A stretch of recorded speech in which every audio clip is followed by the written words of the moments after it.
சற்றுமுன் வெளியான தகவல் ரேஷன் அட்டைதாரருக்கு முக்கியமான தகவல் வெளியாகியுள்ளது. அது என்ன பார்க்க போகிறோம். நீங்கள் நம்ம சேனலை சப்ஸ்கிரைப் பண்ணாமல் இருந்தீங்கன்னா மறக்காமல் லைக் பண்ணிக்கோங்க, சப்ஸ்கிரைப் பண்ணிக்கோங்க. வாங்க வீடியோக்குள்ளே போகலாம். விக்கிரவாண்டி இடைத்தேர்தலுக்கான தேர்தல் விதிகள் அமலுக்கு வந்து இருந்தாலும் மகளிர் உரிமை தொகை திட்டத்திற்கான விரிவாக்கத்திற்கான விண்ணப்பங்கள் மட்டும் கொடுக்கப்பட வாய்ப்பு உள்ளதாக தகவல்கள் வருகின்றன.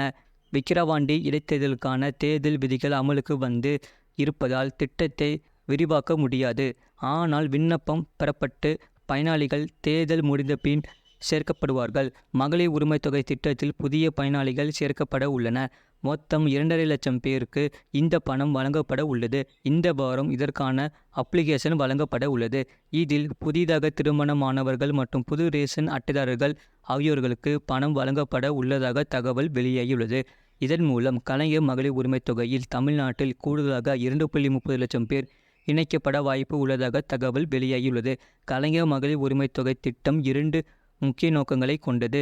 குடும்பத்திற்காக வாழ்நாள் எல்லாம் ஓயாமல் உழைத்து கொண்டிருக்கும் பெண்களின் உழைப்பிற்கு கொடுக்கும் அங்கீகாரம் முதன்மையானது. ஆண்டிற்கு 12,000 ரூபாய் உரிமை தொகை என்பது பெண்களின் வாழ்வாதாரத்தை மேம்படுத்தி வாழ்க்கை தரத்தை உயர்த்தி சமூகத்தில் சுயமரியாதையோடு வாழ்வதற்கு வழிவகுக்க வேண்டும் என்பதாகும். பெரும்பாலும் கணக்கில் கொள்ளப்படாத பெண்களின் உழைப்பை முறையாக அங்கீகரித்திடவே பெண்களுக்கு சொத்துரிமை வழங்கி கல்வியிலும் வேலைவாய்ப்பிலும் உள்ளாட்சி அமைப்புகளிலும் இடஒதுக்கீடு அளித்து பெண் உரிமை போற்றிட கலைஞர் அவர்களின் பெயரால் இந்த மகளிர் உரிமை திட்டம் அறிமுகப்படுத்தப்பட்டுள்ளது.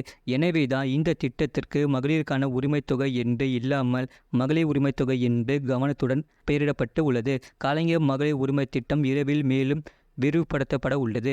இந்த முறை இதில் கூடுதல் பயனாளிகள் சேர்க்கப்பட உள்ளதாக தகவல்கள் வெளியாகியுள்ளன. அதன்படி முன்னாள் அரசு ஊழியர்களின் மனைவிகளுக்கு பணம் கிடைக்கவில்லை.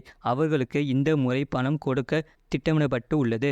அதேபோல் முன்னாள் கார்ப்பரேஷன் ஊழியர்களின் மனைவிகளுக்கும் பணம் கொடுக்க ஆலோசனை செய்யப்பட்டு வருகிறது. இந்த திட்டத்தின் கீழ் புதிய பயனாளிகளை சேர்க்க விண்ணப்பங்கள் ஜூன் 2ஆம் வாரம் வழங்க உள்ளது. ஜூன் 4ஆம் தேதி ரிசல்ட் வந்த பின் தேர்தல் விதிகள் தளரும். அதனால் அதற்கு பின்பே விண்ணப்பங்கள் கொடுக்க முடியும். அதற்கு பின்பே விண்ணப்பம் கொடுக்கப்படும். இந்த திட்டத்தில் கடந்த ஜனவரி கூடுதல் பயனாளிகள் சேர்க்கப்பட்டனர். இந்த நிலையில் இந்த மாதம் இதே திட்டம் மறுவாழ்வு முகாம் பெண்களுக்கும் விரிவுபடுத்தப்பட்டுள்ளது.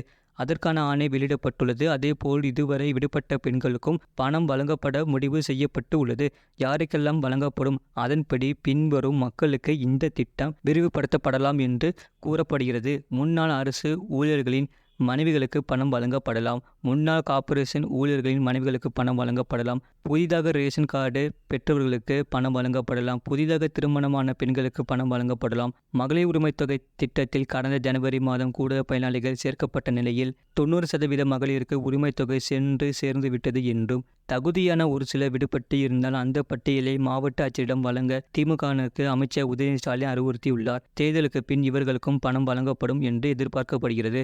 ஏற்கனவே கலைஞர் மகளிர் உரிமை திட்டத்தின் கீழ் கடந்த ஜனவரி மாதம் மேலும் சில பயனாளிகளுக்கு பணம் அளிக்கப்பட்டு வருகிறது. கடந்த 2 மாதங்களுக்கு முன்தான் இந்த திட்டத்தில் மீண்டும் சேர 11.8 லட்சம் பேர் மறு விண்ணப்பம் கொடுத்துள்ளனர். அக்டோபர் இறுதி வரை இவர்கள் கொடுத்தனர்.